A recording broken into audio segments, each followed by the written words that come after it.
Welcome back to your latest industry recap. A new next-generation freighter order is on the cards. Finnair are furloughing some pilots, and Etihad Airways has unveiled its next-generation A321LR. Why not begin there with the company currently preparing to enter this plane into scheduled operations around Q3 of this year. The Abu Dhabi-based company, which has really been heavily focused on fleet expansion for some time, says that the first unit will operate its first flight on August 1, 2025, and will be delivered therefore in the coming weeks to facilitate this. The landmark announcement, however, more relates to the state-of-the-art cabin, which focuses on bringing luxury into single-aisle cabins across their short to medium-haul network. For the most part, at Etihad Airways, there's been a lot of focus on long-haul flying with wide-body planes and meeting customer requirements through this type of endeavour. However, the arrival of the A321LR and the introduction of first-class suites will highlight a significant shift in focus.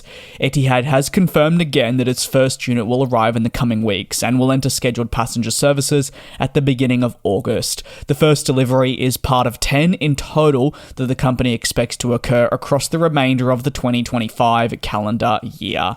Moving on, these planes will be introduced to markets that Etihad Airways has not served before, among others. However, there will be really a general focus on locations that may not require a high-capacity wide-body aircraft, so therefore in steps your LR, and as a result, Etihad feels with this aircraft in its operation, it'll be able to better develop its network and begin reaching new and emerging markets efficiently and also in a profitable manner. At the front of the A321LR, you'll see a first-class section, which will be available. When I say section, it is only going to consist of 2 seats, laid out in a 1-1 configuration, but Etihad still believes there's a purpose for this, and it will see maximum luxury be felt, as well as increase your overall revenue per flight.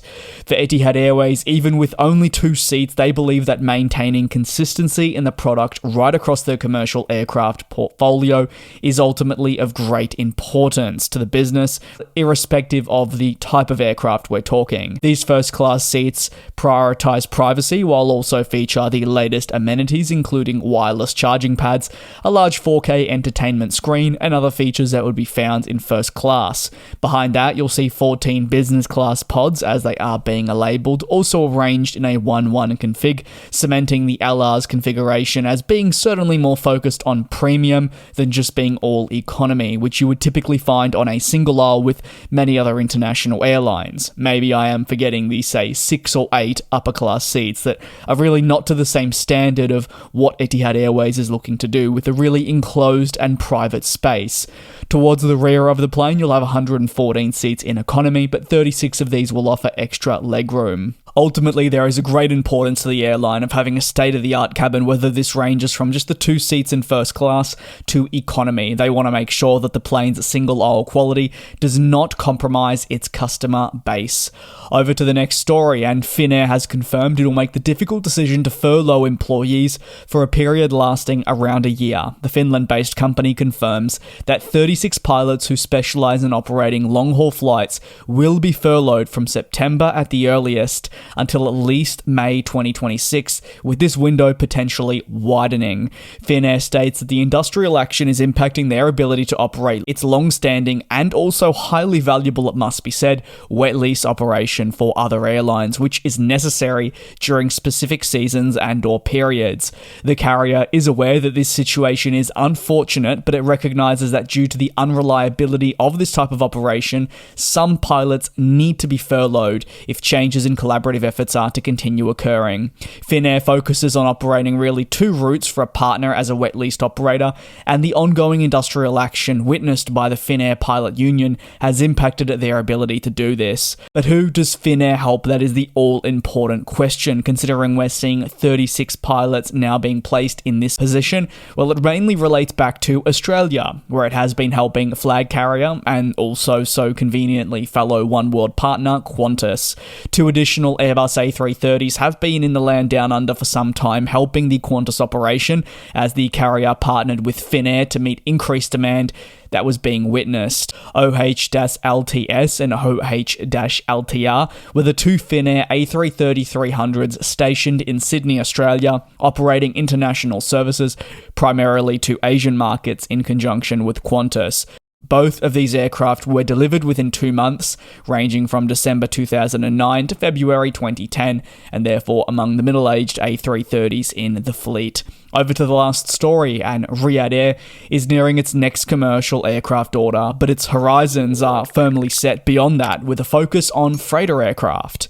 The startup airline, which is looking to launch in the coming months from Riyadh, is currently seeking the next generation of wide-body freighter aircraft that were recently unveiled by Airbus and Boeing to really take its business to the next level. When speaking with The National at the Arabian travel market in Dubai, confirmation arrived that an order for freighter planes will really follow quite closely to its upcoming passenger wide-body deal, which is still in the process of being finalised there too. Interestingly, the upcoming freighter purchase now does actually hold a little bit more weight for plane makers to win, as Riyadh Air confirms that the freighter aircraft selected would be from the same series it orders its passengers planes from. So, to summarise, if Riyadh Air were to select the Boeing 777X, for example, for the passenger flying, it would therefore purchase the 777-8F for its freighter requirements, rather than going for the A350F. And the only way the A350 freighter would be selected on the part of Riyadh Air is if they confirmed a purchase for the A350 program for their passenger series,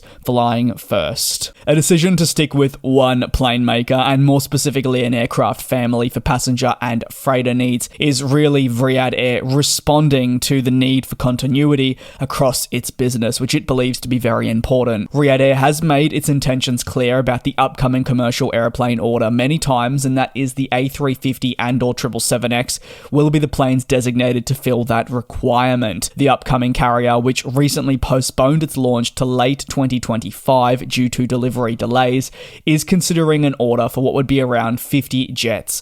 The 50 aircraft are likely to be for what is considered more your larger long-haul jets from Airbus and Boeing, so you're more looking at your A350-1000 and the 777-9.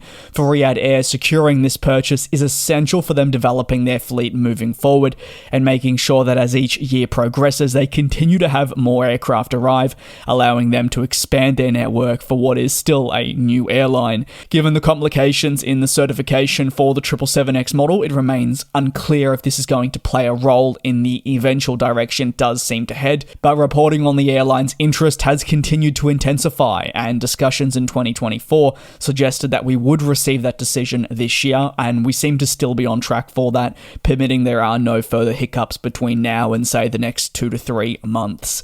Keen to hear your take down below in the comments. Really appreciate your support here on the channel. Please take care, do also be safe, and I'll see you tomorrow for your next industry recap. And we'll